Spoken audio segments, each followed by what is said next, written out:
तो मानो या ना मानो, बाकी खिलाड़ियों के पर्सनल माइलस्टोन के लिए तो केएल राहुल लकी कैप्टन है। मतलब आपको उनकी कप्तानी भले ना पसंद हो, जब जब वो लखनऊ या इंडिया के लिए खेलें तब तब आपको लगे कि भैंसिया पानी में जा रही है, लेकिन उनके अंडर में खेलने वाले खिलाड़ी चमक जाते हैं, और क्या ऐतिहासिक तरीके से चमकते हैं। अब कोहली को देख लो, कोहली के बल्ले से 3 साल से कोई सेंचुरी नहीं आ रही थी, 1000 दिन हो गए थे, इंडिया एशिया कप से बाहर हो गई थी, इसलिए रोहित शर्मा ने रेस्ट किया, केएल राहुल कैप्टन बने और कोहली की 1000 दिन पुरानी ख्वाहिश पूरी हो गई।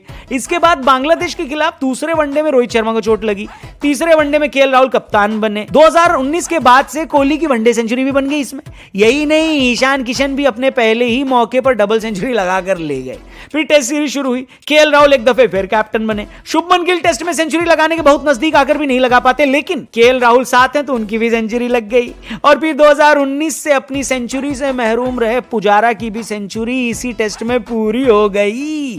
कहने का मतलब यह है कि जिसको सेंचुरी लगवानी हो वो केएल राहुल की कप्तानी में खेल ले, लेकिन पर्सनल माइलस्टोन तो अचीव हो ही जाती है। मैच का क्या है, चलो खैर, अब मैच शुरू हुआ तो इसी बात का डर था कि कहीं बांग्लादेश ये मैच बचा तो नहीं ले जाएगी। और देखिए, 2 दिन में 500 रन बनाना कोई बहुत बड़ी बात नहीं है, विकेट रह गए तो बन भी जाते हैं। यानी अगर बारिश ना हो तो ये मैच ड्रॉ नहीं हो सकता, या तो इंडिया जीतती या बांग्लादेश, उसमें भी 500 रन आखिरी इनिंग में कहां बनते हैं। लेकिन हम क्रिकेट के एक ऐसे दौर में रह रहे हैं जहां टीमें 15 रन पर ऑल आउट हो जाती हैं और जिम्बाब्वे से हारने के बावजूद वर्ल्ड कप के फाइनल तक पहुंच जाती हैं। इसलिए थोड़ा तो धक धक हो रहा था रे बाबा।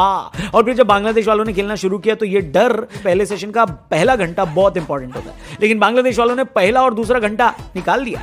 इंडिया वालों को घंटा कोई विकेट नहीं मिला। बांग्लादेश की पहली विकेट की पार्टनरशिप ने 50 रन पूरे किए और फिर 100 भी पूरे कर लिए। जाकिर हसन और शांतो ने अपनी अपनी हाफ सेंचुरी पूरी कर दी। लंच तक बांग्लादेश ने 119 बना लिए, विकेट एक भी नहीं गया, टारगेट 400 से कम हो चुका था।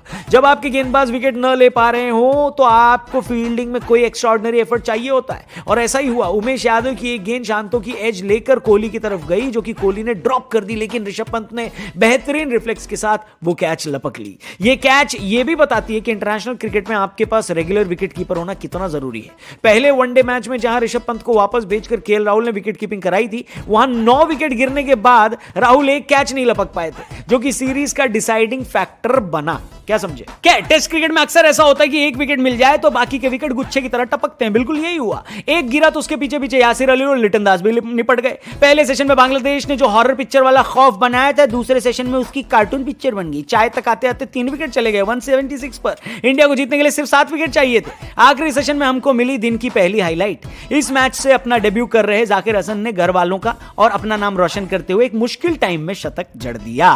2018 में बांग्लादेश ने जाकिर को T20 क्रिकेट खिलाकर उनका इंटरनेशनल डेब्यू कराया था। उस वक्त जाकिर 20 साल के थे, लेकिन यह मैच उनकी जिंदगी का पहला और आखिरी मैच बनकर रह गया था। सबको लग रहा था इतना टैलेंटेड क्रिकेटर जिसको 20 साल की उम्र में डेब्यू कराया जा रहा है, वो आखिर कहां गायब हो गया।